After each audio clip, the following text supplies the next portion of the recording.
between the host and the listeners about their relationships. This show is not an attempt to assess, diagnose, or treat any mental health or illness condition. Please consult your physician, psychiatrist, or psychotherapist for personal matters.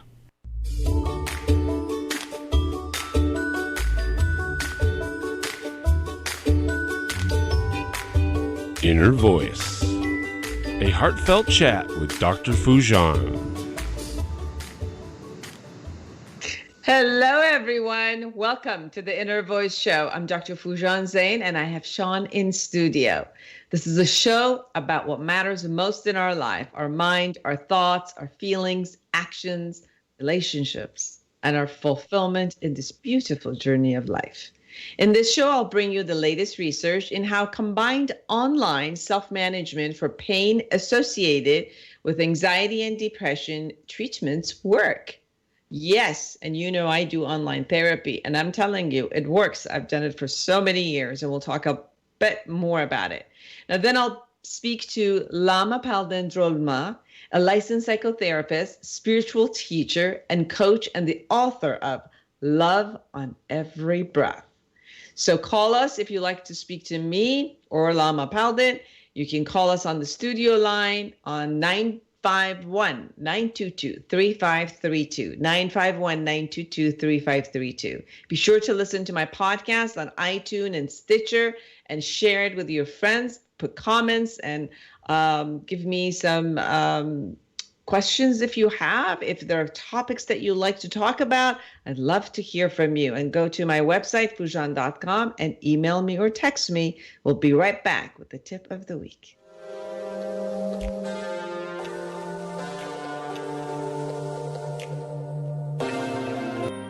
Hello, I'm Dr. Foojan, and I have great news for you. I'm offering a special time-limited offer to anyone who's interested in online therapy or coaching sessions. I've developed the awareness integration model, which allows in only 12 weeks to raise your self-esteem and confidence and let go of your thoughts and emotions that produce depression and anxiety for you. So call today to schedule your online session and save $600. Call me today at 818-648-2140. That's 818-648-2140, or go to www.foojan.com.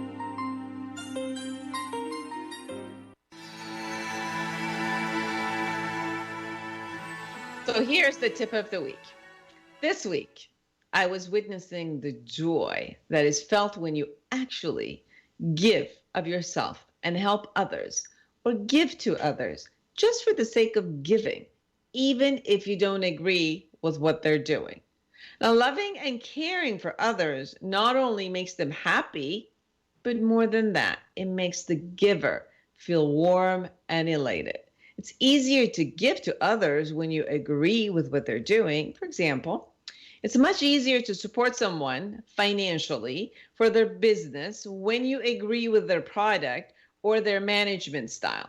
But what if you don't like what they are doing, but can respect and trust them enough to support them anyway, or helping someone work out their relationship, although you don't think that the relationship is really the right one for them? Mostly it is important in your relationship and in your intimate relationship when you can actually support your mate in doing something that you might not like because you trust and love them and you know that it will all be okay.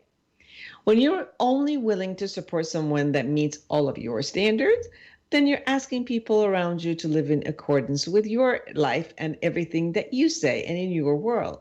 So you will gather some yes people around you, but might miss many people who are around you and yet don't live in totality in your accordance.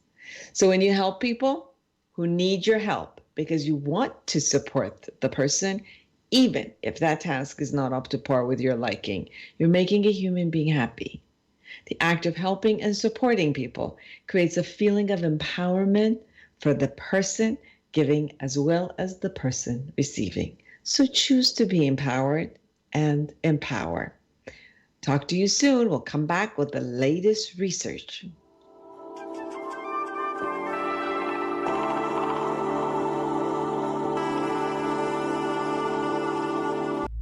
Join the conversation every Monday afternoon at 3 p.m. Pacific for Inner Voice Heartfelt Chat with Dr. Foojan. Dr. Foojan is a radio and TV host, international speaker, psychotherapist, life coach, and the author of Life Reset, The Awareness Path to Create the Life You Want. She brings you the latest research and interviews with experts in the field of cognitive sciences. Anyone who loves to grow and create growth for humanity gets a voice on this call-in show. Inner Voice Heartfelt Chat with Dr. Foojan.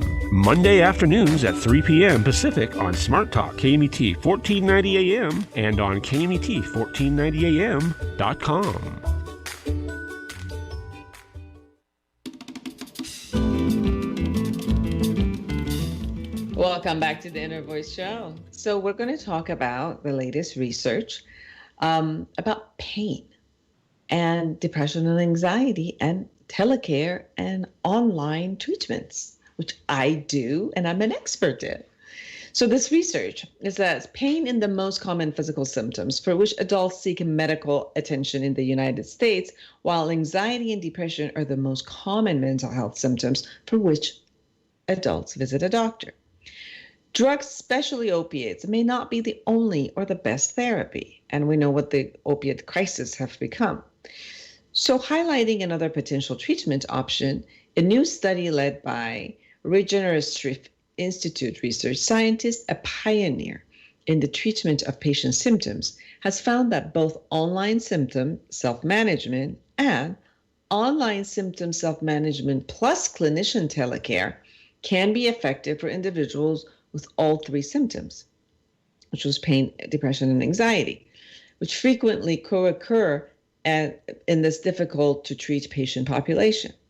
Pain, anxiety, and depression can produce a vicious cycle in which the presence of one symptom, if untreated, may negatively affect the response to treatment of the other two symptoms. So treating not just pain, but pain and mood symptoms simultaneously is quite important, and as it's doing it, how, when, and where the patient is more receptive. So if they're more receptive in working with their pain, first you start with that. If they're more receptive doing the mental part with the anxiety and depression, we start with that. In a new paper published in the Journal of General Internal Medicine, the scientists report that online symptom self-management works to decrease pain, anxiety, and depression symptoms. Yay! They also found that online symptom self-management works even better when coupled with clinician telecare. Previous studies have found the benefit to adding telecare to usual care in the doctor's office. The researchers have now shown that the intermediate and less costly mechanism of online pain and mood self-management is effective, and for some, even more effective when coupled with live phone follow-ups with a nurse. The magnitude of effect on pain, anxiety, and depression were reported as comparable to the effect of online and telecare interventions for chronic disorders like heart hypertension, diabetes, and heart disease. The moderate improvement in symptoms were seen at a group level indicates that some individuals had great symptom improvement while others had little improvement. Their results strongly suggest that web-based self-management might be enough for some patients, while others may require a combination of online self-management and phone consultation with the nurse management or clinicians or therapists in order to experience symptom reduction. To test whether pain, anxiety, and depression symptoms could be simultaneously addressed by patients in their home or their location of their choice, the researchers conducted the comprehensive versus assisted management of mood and pain symptom trial. This randomized comparative effectiveness study includes the design of widely used depression and anxiety screening tools also, and the conduct of several studies demonstrating the effectiveness of telecare. So a total of 294 individuals with arm, leg, back, neck, or widespread pain, which persisted for 10 or more years in more than half of the participants despite medication, who also had at least moderately severe depression and anxiety, were divided into two groups. One group received a web-based self-management program comprised of 9 modules, coping with pain medication, and communicating with providers, depression, anxiety, sleep, anger management, and cognitive strategies and problem solving. The other group was given this program plus telecare by a nurse who made scheduled telephone calls as well as contacts prompted by patient responses to the online self-management program or email requests. A supplementary paper published in the Journal of Telemedicine and Telecare reports that participants in both arms of the study found it helpful and were satisfied, with higher satisfaction in the group that received both online self-management modules and telecare, while those in the online self-management group indicated they wanted more human contact. Participants in the group that received telecare from a nurse were divided. Some wanted more contact, others desired less contact. So this led the paper's authors to conclude this customized solution would best suit a range of patients. I've been doing online therapy since 2005. I could say probably since 2000.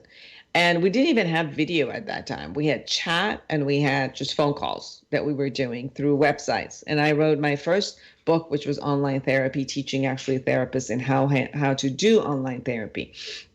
And because I also work with multicultural, multilingual population, what I used to do is to do the audio, sometimes even in different languages. And then we had simultaneous chat going back and forth. And it was amazing in how helpful it was. And that's why I've taken on online therapy for so long. And it just gives a lot of benefit to the client. One of the benefits is that they don't have to move from their home. So for people who have a high anxiety, social phobia, social anxieties, people have chronic pain, many of these people, or they can't find the people who they really need as far as the specialty around their area. Now they have ability to just sit at home, just the way we are now live, doing this stream, and you are seeing me and talking to me. We can do the same thing with many of the websites that have come. They're HIPAA compliant, they're completely confidential. And it's been a joy. It's really been a joy for many of my clients who even used to come to my office. They used to drive all the way to my office and find it's like, no, why am I driving so far? I could just be sitting in my office for 1 hour or my home. I've had couples who sit together on the couch in their living room and they're with me and, we have our conversations. And it's really funny that people who actually come to my office after a while are like, I don't even have to drive. It's much easier for me just to be home and do this. And, to go, especially in Los Angeles area, to go for therapy, you have to about an hour to an hour and a half each way of traffic for 50 minutes to an hour of therapy. So now all of that is cut. It's definitely less expensive than doctor's office. And many of the actual insurances now have telehealth and telecare for mental health also codes. So maybe that they can also utilize the insurance, and I know they do that. So I think that based on even research that it shows, it is much easier to work with online and telecare, and you constantly have a person who can contact you and be with you, obviously with appointments, and to have this experience of someone, a human contact where you can arrange in what works for you, whether it's once a week, twice a week, whatever it is that you can work for you. And plus the medical care that you need. I think that is giving a lot of people an amazing opportunity. For a very period of time, I have also created a pre-package for online therapy. So if you buy 12 sessions all at the same time, pretty much becomes almost half the price. So you can go on my website, Foojan.com, and look at the package, look at everything that you need. It really works. I'm really excited about this, to the technology consistently allowing us to do more and more on this realm. So now let me tell you about our guest. I'm excited. I'm really excited because I've done a lot of meditation, but this is a bit new for me too, as I was reading her book. So I'm excited to have her with us. So my guest is Lama Palden Drolma. She's an author of Love on Every Breath.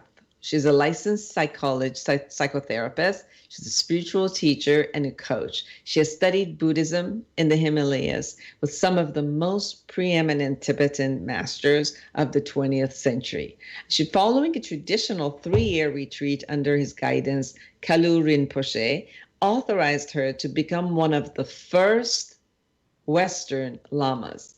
She subsequently founded the Sukhasiddhi, and if I'm chopping that name, I'm apologizing. I'm sure she'll tell me. Foundation, a Tibetan Buddhist teaching center in Fairfax, California. You can visit her online at lamapalden.org. So don't go anywhere. We're really excited to speak with her.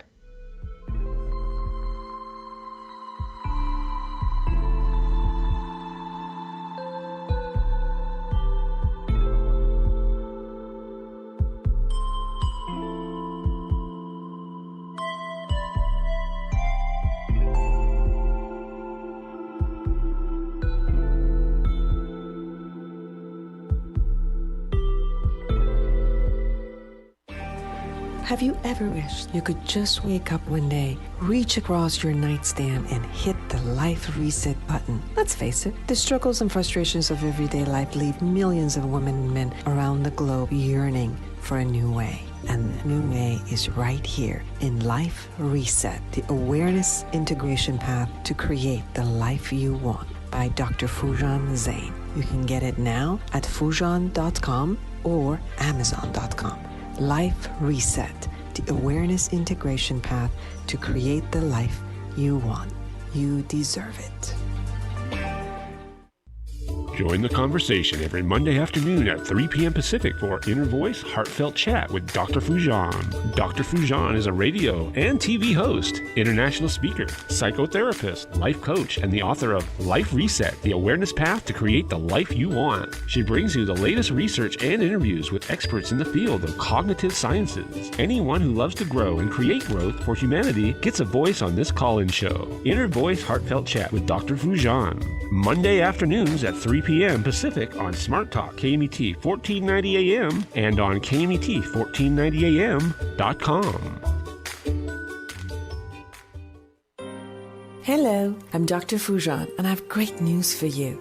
I'm offering a special time-limited offer to anyone who's interested in online therapy or coaching sessions. I've developed the awareness integration model, which allows in only 12 weeks to raise your self-esteem and confidence and let go of your thoughts and emotions that produce depression and anxiety for you. So call today to schedule your online session and save $600.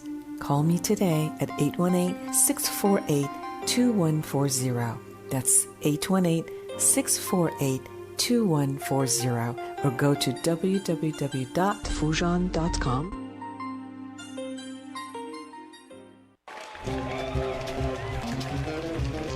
Welcome back, everyone, to the Inner Voice Show. I'm Dr. Foojan Zeine, and so excited to have Lama Palden Drolma, the author of Love Every Breath, here with me. Thank you for joining me on the show.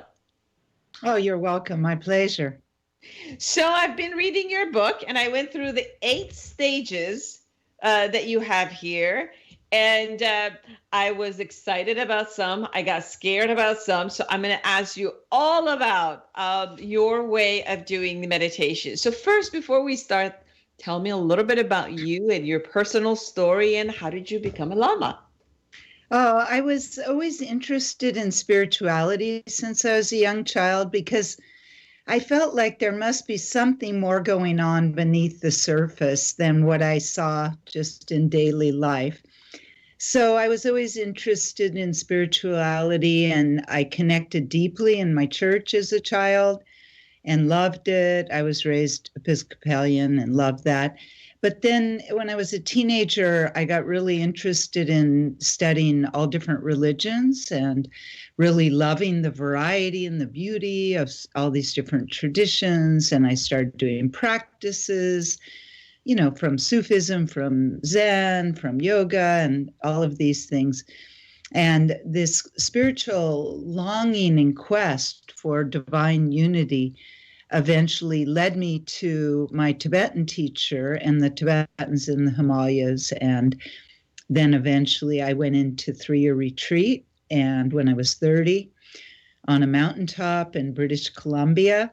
And after about 3.5 years there, I came back out into the world and was again with family and working, going to grad school, etc. And about a year after my retreat, my teacher made me a Lama. So that's how that happened. It was not something I actually wanted. I was just pursuing the spiritual, but it ended up that he authorized me as a Lama and asked me to teach and to help people and stuff. So Beautiful. Now, the subtitle of your book is Tonglen Meditation. Am I saying it right? yes. Oh, beautiful. Tonglen Meditation for Transforming Pain into Joy.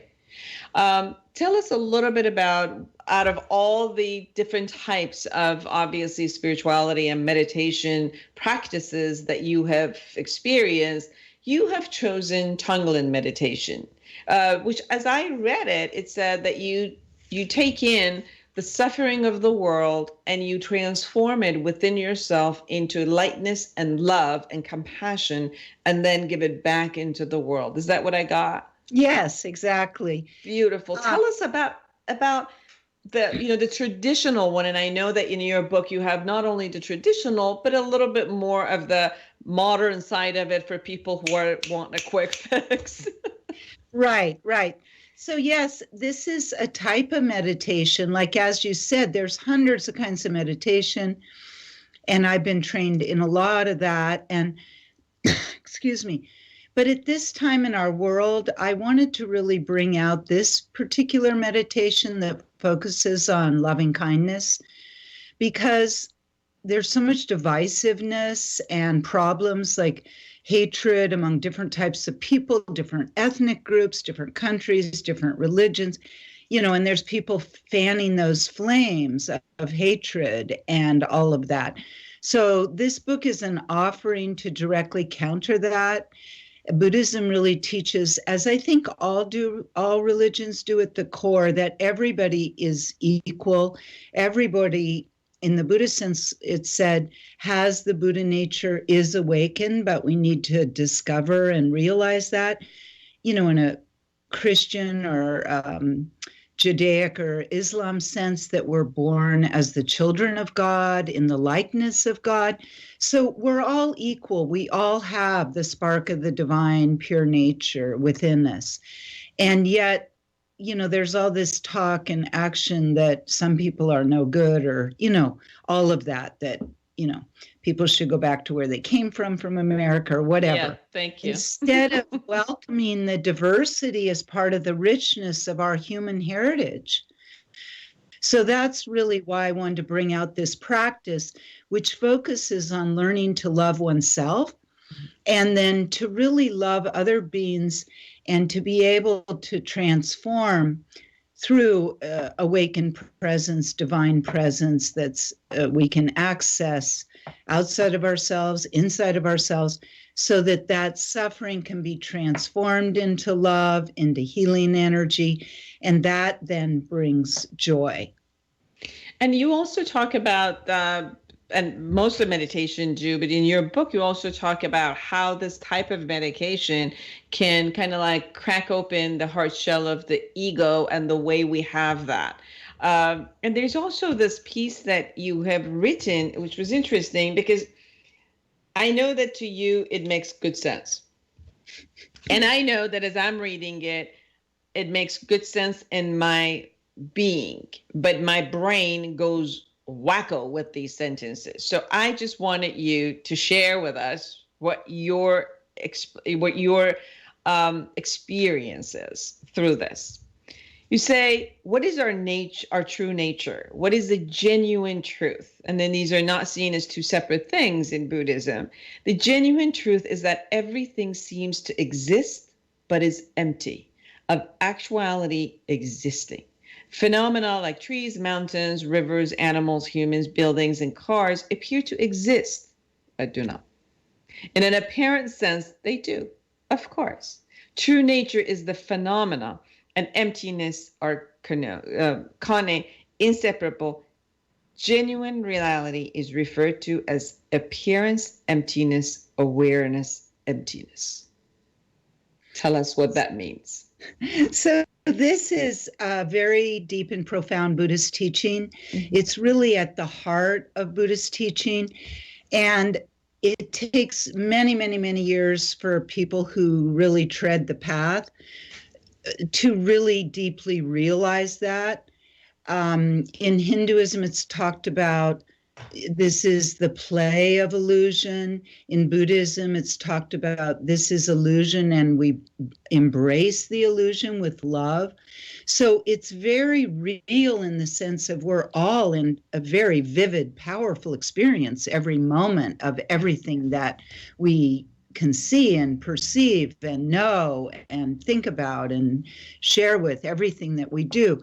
And yet it doesn't exist in the way we think it does. So this, again, is something that in Buddhism is said why we meditate is to realize actually our true nature, and in that be completely and totally liberated. But luckily, people don't need to understand that to benefit from this loving kindness practice. I gave that in the book because it's part of the philosophical underpinnings of all the teachings and the meditation. But that is something we come to experience or know in our own self, in many years of meditation. Usually for most people, that requires years and years and years of meditation. And so it's something that one discovers in one's own experience. And with that also kind of switch back into the ego clinging concept. If we really capture the concept of that philosophy, would that also tell us that ego is not real? Anything that we're thinking is not real, and therefore we don't need to necessarily attach ourselves to that, any of those, knowing that, we're bigger, and that the awareness that type of enlightenment exists, that you exist without having to cling to that ego. Exactly. And that we can free ourselves from the ego consciousness. Mm-hmm. Like ego is an important part of us as a human being. It's like our arms and legs. It helps us function. And part of the learning self-love is to, accept our personality and ego. But if we can, instead of identifying with the ego, if we can step back and kind of parent the ego, like a really good parent, so that like a nurturing one. So we can, raise up the ego, like educate it, right? And the ego formulates when we're very old, and when we're very young, like 3 to 6 years old. So we can, kind of upgrade the ego as we go.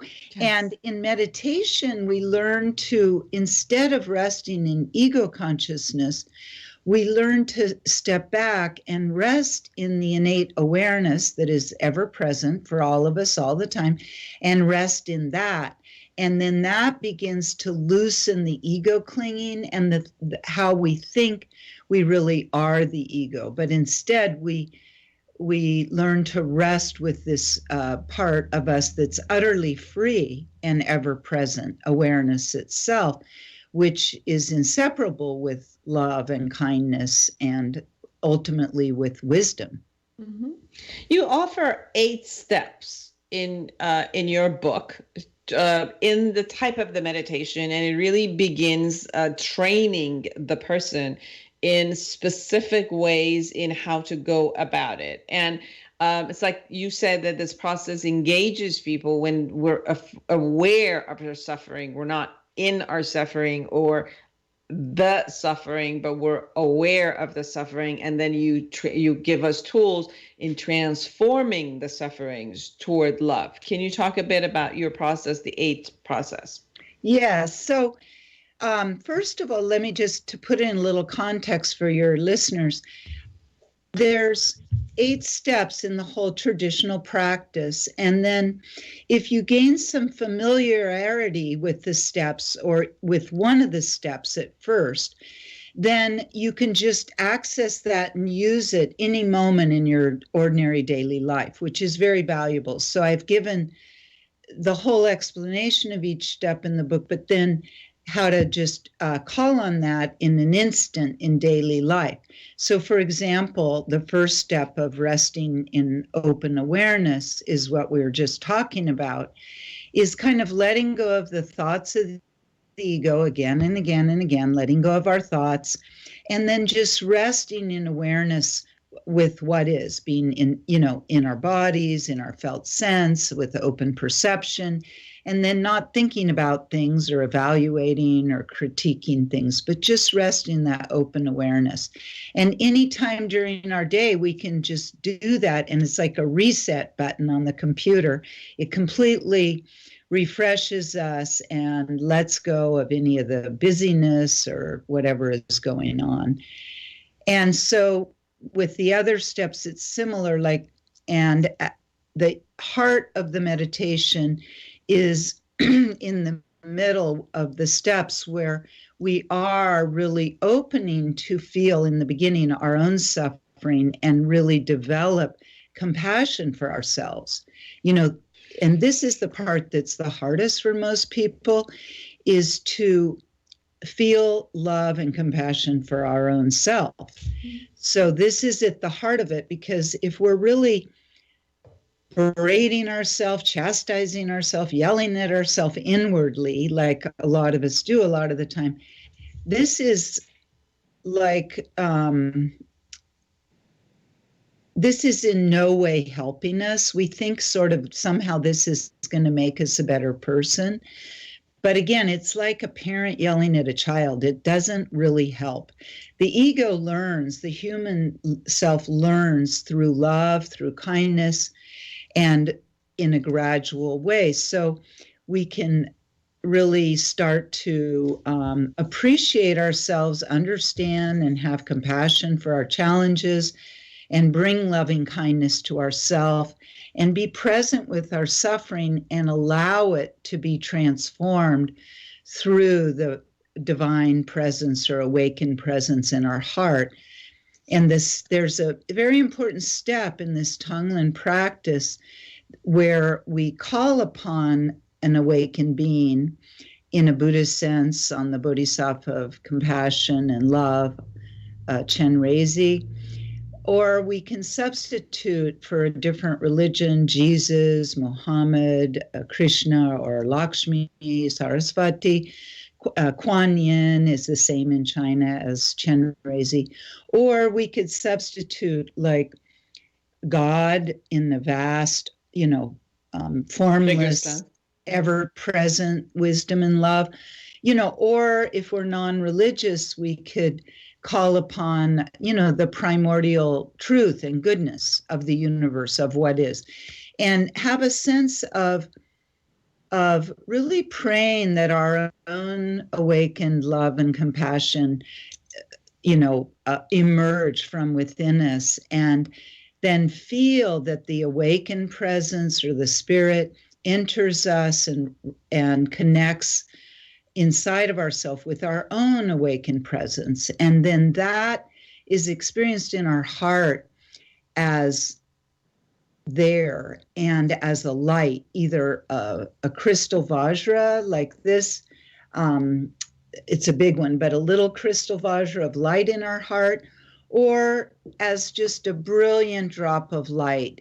And so we feel that divine presence, inseparable with our own divine presence, our own innate Buddha nature, our own awakened consciousness, is there together. And then it's that actually transforms the suffering into love, into healing energy, not our little ego, because our egos are already overwhelmed. Yeah. And don't want to take in more suffering. But from this point of view of awareness, we all have the capacity to be present with our suffering and other suffering, bring compassion and love to it, and transform and liberate it. So we all have this capacity, and it's just not the ego that really does it. So yeah. So everyone who's listening or viewing us, we're talking to Lama Palden Drolma, and she is the author of Love in Every Breath. I have, as I was reading through the 8 steps, I haven't done them yet, but I was reading through them. And I've done a lot of type of, spiritual work and meditation and everything around, and I'm getting much better. But at the beginning, it was really interesting because there was a Buddhist meditation that I went to in Los Angeles. And it was 20 minutes of sitting and 20 minutes of walking, 20 sitting, 20 walking, and the same, like 3 times. So the first time I was sitting, I experienced all the pain in my body, and I couldn't sit through it. I was angry. I couldn't handle my pain. I'm like, why do I have to sit here? Why do I have to do this? Going on and on and on and on with my nastiness inside. So walking was great. Walking was amazing. I loved walking piece. So we came back and sat down. So we went through that again. And I'm like, that's it. I'm not staying in my body. I'm leaving. So I started like doing this imagery work. I'm just leaving and hanging out and being nosy in the whole space. And then finally the 20 minutes was done. Walking was great again. I loved it. The third time we came to sit, I started sneezing and coughing, like repelling and rebelling. And it was like, no, I'm not sitting anymore. And then finally, the gentleman says, why don't you just go outside? Because you're obviously ruining everybody else's piece. So I know that people meditate in different formats, and obviously more. And gradually, as you sit through this, you learn more and more and more. But one thing that was also interesting for me as I was reading your 8 steps, it has the concept of, just connecting in the open consciousness and the awareness of your breath and attention on your breath, which a lot of different kind of meditation have. So you have that, which is like quiets the mind and come in like resting in open awareness and doing that. And then you slowly introduce imagery work, which is the imagery work of calling upon whomever you choose to call upon. And then even the crystal, the Vajra that you were showing. And then, so these are all imagery. And then at one point, like you take the suffering and then, there's this type of a transformation on a visual level that happens. And it was interesting because I'm a very visual person. So like these type of guided meditation that are visual really work for me versus just sit and, try to be okay with my leg in pain.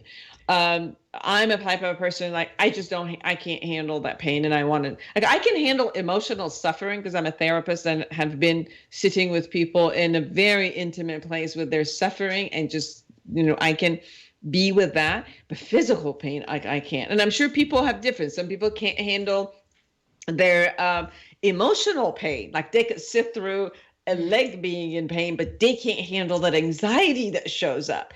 So it was interesting that it kind of brought this type of attention, brought the cognitive part in, brought the visualization part in, and then a conscious level of a shift that actually, like you consciously, visually, you're attempting to receive and then shift and then give back and then become grand. And this is what I was sensing in the 8 steps.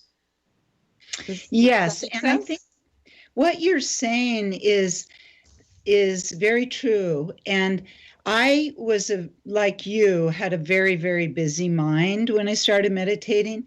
And this kind of meditation in Tibetan is called creative meditation, which does employ a lot of imagery. It employs mantra and a lot of felt sense kind of imagining. So I think it's very good for people with busy minds because it gives us something to focus on and keeps the mind busy.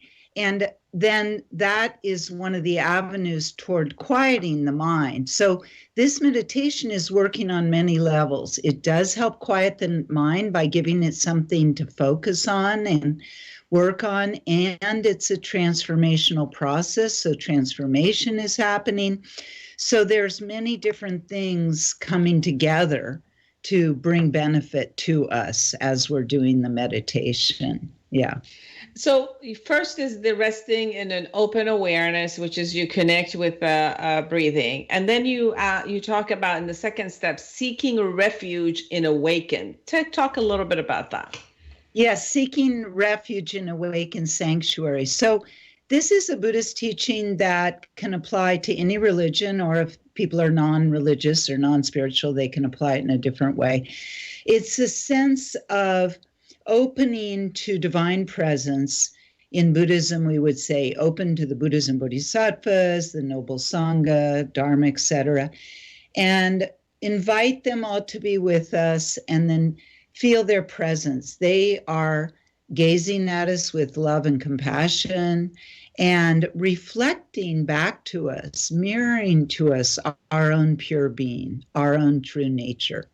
And so in that way, they're holding a space of us and for us that we can then meditate in. And it's said that their presence also infuses our meditation with awakened awareness. And so in that way, it's like resting in the sanctuary of their love while we do our practice. So in Tibetan meditation, that's always done in the beginning. Mm-hmm. So it's like you're not alone. You can tap into a bigger wisdom, and that's how whoever you believe, whichever group or symbolization that you believe, that's what you're going to ask upon them to show up for you. Yeah, and it's really a place to feel that love that is everywhere and to open to it and to feel like we have a sanctuary, a refuge we can call upon anytime, anywhere. And then in our meditation for them to be present with us. Yeah.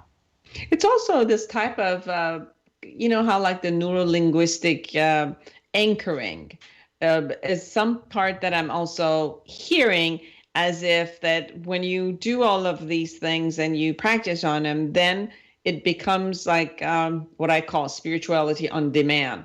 Because you have created that inside of you, a sense of you has all of this automatically now memorized, so that your body, your senses, all of it can, with an instantaneous way of bringing yourself into that space, it can recreate it immediately. So if it takes 45 minutes to an hour, all the way to create that type of meditation, as you said, at times when you really need it in your busy mind, you can recreate it immediately for you to have it. And that's what you call the one-stop way of doing that. On the spot. Yeah, on the spot. Exactly. And I really like how you express that. And yes, so as we train on the meditation cushion, we learn skills, we develop our capacities in many ways, and we tap into more of the potential of who we truly are, which is vast and really huge.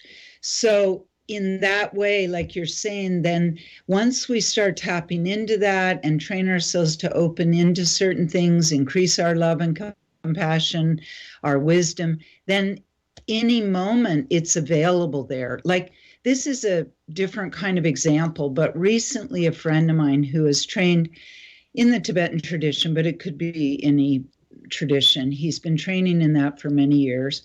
And most sadly, he came home from work the other day, and his wife, who was just in her 60s, she had died while he was at work, suddenly out of the blue. And he told me that, of course, this is devastating. No one would want this. And, it's devastating for him. He was very much in love with his wife and she with him, and it was a beautiful marriage. But he told me that because he's been meditating 40 years, he's doing okay. He will be okay. He is okay in spite of this huge loss and tragedy in his life. And I think that's speaking to the deepest level of what you're talking about, that when we train spiritually and we train in meditation, we do develop connections inside of ourselves that reach far beyond ourselves with something that can really bring us solace, something that is real, that is very supportive, and also those skills and capacities in ourself grow so that we're actually able to deal even in really difficult situations. Yes, absolutely. You also in your third step talk about cultivating awakened mind. So what do you mean by the awakened mind? I think there's also all of this conversation that goes around that puts these terms, and people have their own version of that. And I want to know yours. I want to know what you say it is when you talk about an awakened mind or enlightenment or, consciousness and awareness. And tell us what you mean by that. Yeah. So awakened mind is a translation into English of a Sanskrit term called bodhicitta. And bodhicitta in Sanskrit, that it just means awakened mind. So what they mean by that is the mind that wants to liberate oneself and all others from all of suffering and bring all of us into peace, into joy, into total and complete liberation and freedom, into the totality of who and what we actually are, awakened divine beings. So this is what the term means in Buddhism, that Sanskrit term. So an awakened being, and what you're saying is someone who has that type of a love and compassion for all beings that are around. And it's not, it takes away from that self-centered type of an egotistical concept and opens, it just becomes grand, and it's all encompassing concept of everyone. And it's interesting because as you say that to me, it also dawns on me that it's not only it's an encompassing, but it's also even encompassing of the suffering. So it's not like I'm going to only take the good part of every suffering is also within that love and compassion. And I'm going to give love and compassion as a being to every being there, and elevate everyone in the same space as the ultimate essence of goodness and kindness. Absolutely, yes. And so that step is where, when we enter our meditation, we're thinking, I'm not just doing this meditation for myself, although it's good for myself and I'm doing it for myself, but I'm really also doing it for all other beings, to bring us all into happiness, real, true, lasting happiness and peace. And part of the imagery work that I also really enjoyed, because when first I was reading and I thought, oh my God, taking everybody's suffering and shifting it, that's just too grand. You're a therapist, and I already sit with a lot of suffering all day. And I'm like, okay, I'm taking, my load of client suffering, and now I got to take in the whole world suffering. Oh my God, I'm going to be overwhelmed. There's no way. But I saw, as you were doing the practice, the steps, 8 steps, one of the steps, not only you're centering yourself, you're asking to be, tapped into the wisdom of the bigger concept, but also then there's this peaceful, let's start with you. So there's an imagination of taking your own suffering and shifting it, and, kind of like separating, watching yourself as another human being, and then taking that suffering inside and then give it back yourself. And so you practice with this. And when you really get that you could do this, then you kind of expand it to others. And as you said, like, don't overwhelm yourself. First do it with yourself, then do it with friends and family. And then when you really capture that you're capable of doing this, then extend it to human beings and ultimately beings all over.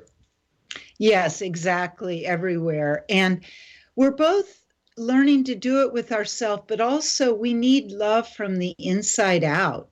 So we also really need to be able to love ourselves. And that is very different than self-centeredness. Yes. Very, very different. So we need to learn to love ourselves so we have love from the inside out and no one's excluded.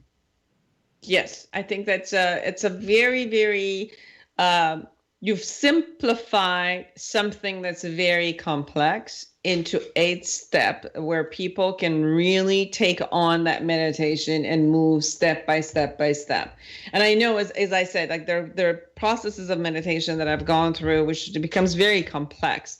And then when we get into the conversation of this, the emptiness and this and that, it gets very complex. Like our brain, starts playing around with these words and conceptualizations, and is it me or am I looking at myself, and who's looking at me? And we get more into this mental game versus really just resting and relaxing into this beautiful space. And I really, really loved your book because it does allow these 8 steps, allows you to simplify and go step by step and ease into that space. So I really, really enjoyed it. So thank you for making a very, thousands and thousands of years of meditation and gurus and lamas being able to do this. And you had the ability to simplify it for us who want it just like that.